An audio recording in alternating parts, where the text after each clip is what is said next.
सुबह 10 बजे तक सोने वाली और बार बार उठाने पर भी थोड़ी देर और सोने दो ना कहने वाली पूजा आज भोर को 6 बजे ही उठ गई थी। इतना ही नहीं, उसने सबके लिए चाय बनाई, पेपर लेकर आई, बगीचे में पानी दिया और पापा को सुबह मॉर्निंग वॉक के लिए भी उठाया। सभी लोग पूजा को बड़ा आश्चर्य से देख रहे थे। सभी का एक ही सवाल था, पूजा तुम ये क्या कर रही हो? पूजा ने धीरे से कहा, 3 महीने हो गए हैं मेरी शादी तय हुए।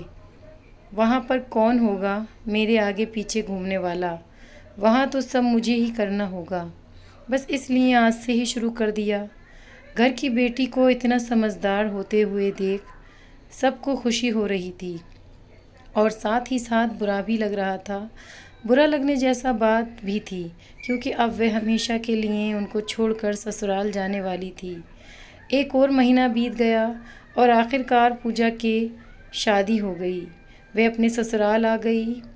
सुबह समय पर जाग जाएगी या नहीं, इसी विचार में वह रात भर सो ही नहीं पाई। सुबह होते ही उसने नहाया और पूजा की और खाना बनाने की तैयारी करने लगी। वह सोचने लगी कि आज खाने में क्या बनाया जाए जो बड़े और बच्चों दोनों को पसंद आए। तभी पीछे से एक मीठी आवाज़ आई। पूजा ने मुड़कर देखा तो उसकी सासू माँ थीं। अरे बेटा, इतनी जल्दी क्यों उठ गई? शादी की भाग दौड़ में थक गई होगी, ऊपर से घर वालों की याद भी आती होगी और मैं जानती हूँ रात को ठीक से सो भी नहीं पाई होगी। ऐसे में तुम्हारी तबीयत ख़राब हो जाएगी। पूजा मन ही मन सोचने लगी, मेरी सासू माँ तो बिल्कुल ही अलग हैं। जैसी मैंने सोचा था उससे बिल्कुल अलग। मैं तो डर के मारे कितने दिनों से सुबह जल्दी उठने का प्रयास कर रही थी। यहाँ तो परिस्थिति बिल्कुल अलग है। पूजा ने कुछ काम ख़त्म किया था कि तभी सासू माँ ने आवाज़ दी, बेटा इधर आओ, देखो तो सही मैं क्या बना रही हूँ। मटर पनीर, पराठा और गाजर का हलवा। अरे वाह, ये तो सभी मेरी फेवरेट डिश हैं। पूजा बोली।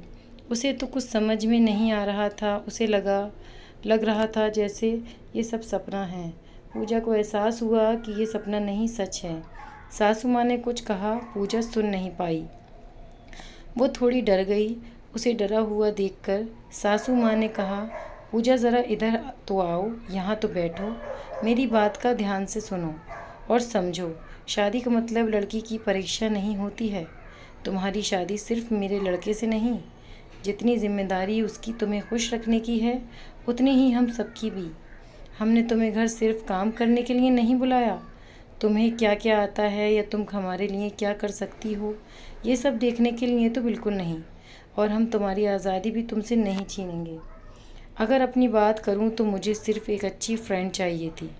मैं बिल्कुल नहीं मानती कि बहू ने सुबह सुबह जल्दी उठकर पूजा पाठ करना चाहिए और मैं ये भी नहीं मानती कि बहू को बहुत अच्छा खाना पकाना ना आना चाहिए। शादी का मतलब तुम्हारे सपनों का बलिदान बिल्कुल भी नहीं हो सकता। बल्कि मैं तो कहूँगी कि शादी का मतलब तुम्हारे सपनों को और ज़्यादा ऊंची उड़ा देना होना चाहिए। हम सब हमेशा तुम्हारे साथ हैं, हर दिन हर पल। पूजा की शादी को अब 10 साल बीत चुके थे। इन 10 सालों के सफ़र में उसने जो अनमोल रिश्ते कमाए थे उनमें एक थी सासू माँ। जी, सासू माँ जो अब उसकी माँ बन चुकी थी। पूजा ने अपने जीवन में काफ़ी उतार चढ़ाव देखे थे, लेकिन उसके मन में ये एक सोच बहुत पक्की बैठ चुकी थी कि जब भी उसके लड़के की शादी होगी और वह घर में बहू लाएगा तो वह भी अपनी सासू माँ की तरह ही अपनी बहू के साथ व्यवहार करेगी। टीवी सीरियल्स में सास बहू को दिखाया जाता है, वही वास्तविकता है। ऐसा बिल्कुल नहीं है। समय के साथ लोग बदलते हैं, लोगों के विचार बदलते हैं। कुछ गलत लोग ज़रूर जीवन में आते हैं, लेकिन सभी गलत हों ऐसा ज़रूरी नहीं। आखिर मैं यही कहूँगी कि बहू मतलब बेटी ही होता है। गलतियाँ सबसे होती हैं, हर किसी से होती हैं। इसीलिए बहू के साथ भी वैसा ही व्यवहार करें जैसा खुद की बेटी के साथ करते हैं। स्टोरी पसंद आई हो तो लाइक सब्सक्राइब ज़रूर कीजिएगा। Thank you.